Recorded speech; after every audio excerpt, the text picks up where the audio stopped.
تہجد کی نماز. چنانچہ جو لوگ چاہتے ہیں کہ اللہ رب العزت سے تعلق ہو، ان کی محبت دل میں ہو، ہم اللہ تعالیٰ کے مقبول بندوں میں شامل ہو جائیں، ان کو چاہیے کہ رات کے آخری پہر میں چند رکعت نفل اللہ کے حضور ضرور پڑھا کریں. اللہ تعالیٰ فرماتے ہیں والذین یبیتون لربہم سجدا وقیاما.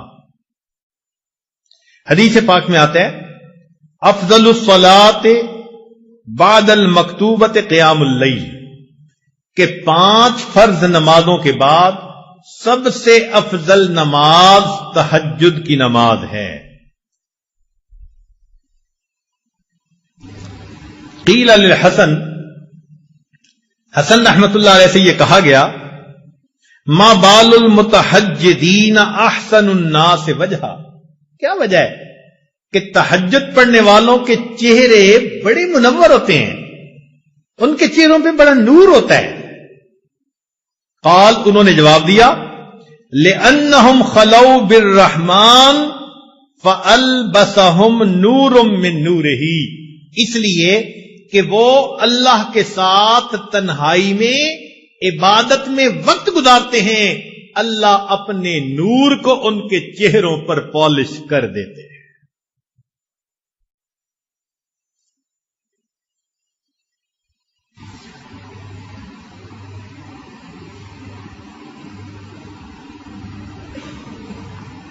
ایک بزرگ فرمایا کرتے تھے کہ حضرت، ان کے پاس ایک بندہ آیا، اس نے کہا کہ حضرت مجھے رات تہجد کی توفیق نصیب نہیں ہوتی، کوئی عمل بتا دے.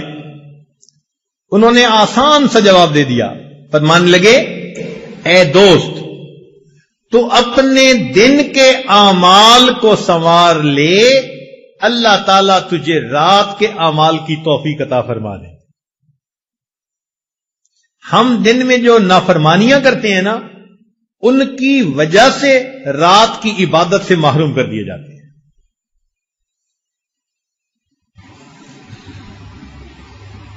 فقال لا تعصه بالنہار، تو دن میں اللہ کی نافرمانی نہ کر.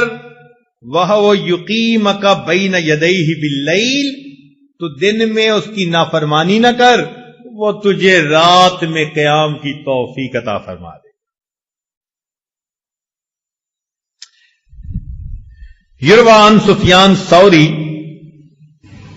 سفیان ثوری رحمۃ اللہ سے یہ بات منقول ہے، فرماتے تھے کہ حرمت قیام اللیل 5 اشہر بذنب اصبتہ، ایک مرتبہ ایک گناہ مجھ سے سرزد ہو گیا جس کی وجہ سے 5 مہینے تہجد کی نماز سے میں محروم ہو گیا.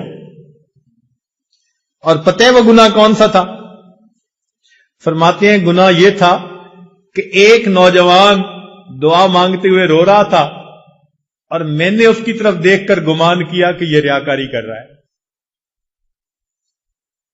میں نے اپنے دل میں اتنا سوچا ریاکاری کر رہا ہے.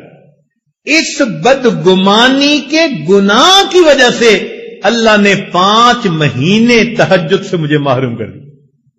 اور ہم کتنی بدگمانیاں کرتے ہیں لوگوں کے بارے میں بھائی، ہر کسی سے بدگمان الا ماشاء اللہ. پھر کہتے ہیں جی تہجد نہیں ملتی. اور پھر بعض دوست تو ایسے ہیں جو بڑے مطمئن ہوتے ہیں، اور جی ہم سارا دن مدرسے میں قرآن پڑھاتے ہیں، حدیث پڑھاتے ہیں، رات تہجد نہ پڑھی تو کیا ہوا، ثواب تو مل ہی جاتا ہے. تو بھئی صحابہ کرام سارا دن سبزیاں بیچتے تھے جو وہ رات کو تہجد کا اتنا اہتمام کرتے تھے. وہ کیا کرتے تھے؟ وہ بھی تو سارا دن دین کے کام میں لگے رہتے تھے نا. فرسان بالنہار ہوتے تھے اور پھر اللہ ان کو رہبان باللیل بنا دیا کرتے. رات گھوڑے کی پیٹھ پہ ہوتے تھے صبح میں، اور رات مسلح کی پیٹھ پر ہوا کرتے تھے. تو یہ تو نفس ہمیں مطمئن کر دیتا ہے نا کہ کوئی بات نہیں اگر تہجد کی توفیق نہیں ملتی. اچھا ایک بات ذرا توجہ سے سنیں کہ ایک تو ہے ہمارا سوچنا ہم تہجد پہ نہیں اٹھتے، اور ایک سوچ کا انداز اور بھی ہے، وہ کیا؟ حدیث پاک میں آتا ہے اللہ تعالی رات کو فرشتوں کی 3 جماعتیں بنا دیتے ہیں۔ فرشتوں کی کتنی جماعتیں؟ 3 جماعتیں بنا دیتے ہیں۔ ایک جماعت کو کہتے ہیں کہ دیکھو فلاں فلاں میرے مقبول بندے ہیں، تم جاؤ اور ان کو پر مار کے جگا دو، یہ تہجد میں اٹھنے کا وقت ہے، یہ اٹھیں گے مجھ سے مانگیں گے، میں پروردگار ان کی جھولیوں کو بھر دوں گا۔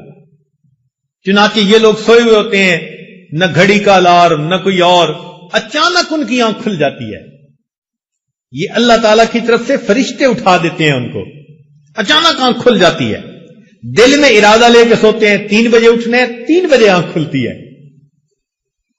تو اللہ تعالیٰ کے فرشتے جگا دیتے ہیں۔ اور پھر دوسرے گروپ کو اللہ فرماتے ہیں کہ جاؤ فلاں فلاں فلاں میرے ناپسندیدہ بندے ہیں، میں انہیں پسند نہیں کرتا، تم جاؤ اور ان کو تھپکی دے کے سلا دو، یہ میرے نیک مقبول بندوں کے اٹھنے کا وقت ہے، اور میں نہیں چاہتا کہ اس موقع پر یہ مجھے اپنی شکل دکھائیں۔ رات کے 1 بجے تک جاگتے رہیں گے، 2 بجے تک جاگتے رہیں گے، جب تہجد کا وقت شروع ہو جائے گا نیند آ جائے گی۔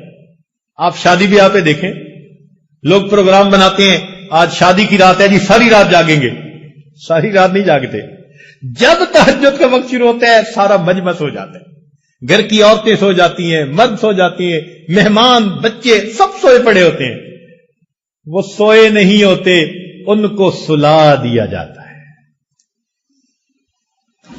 تو یوں بھی تو ہم سوچ سکتے ہیں نا کہ ہم تہجد نہیں پڑھتے، نہیں، شاید ہم سے کوئی ایسا گناہ ہوتا ہے اللہ تعالیٰ اس برکت والے وقت میں ہماری شکل دیکھنا پسند ہی نہیں کرتا۔